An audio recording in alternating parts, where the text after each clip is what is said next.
Hello mga kachapopoy! Ito nga pala si Noli Inca ng Chops Review Center at ng Golden Arc Cream. Okay, so may tanong dito, the golden standard of personal identification is known as. So ano ba yung tinatanong muna? Yung golden standard. So ano bang ibig sabihin ng golden standard? Ibig sabihin pamantayan.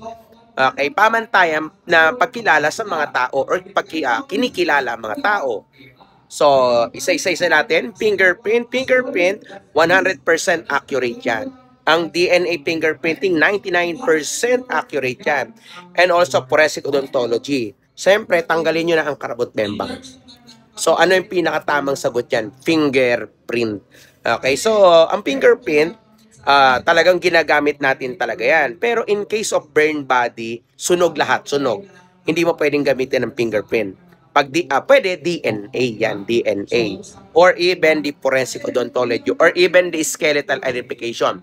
Pero sa ganitong question, ito ay the golden standard of PI is known as fingerprint. So tara na, mag-enroll na dito sa Chops Review Center. So online 2,000, face-to-face 8,000, and blended 9,000. Ang mga branches natin ngayon sa Manila, Bulacan at saka sa Chaong. Yung Chaong Golden Arc Cream o mga taga Batangas, Laguna, Quezon, mag-enroll na kayo dyan. Chapopoy tayo dyan.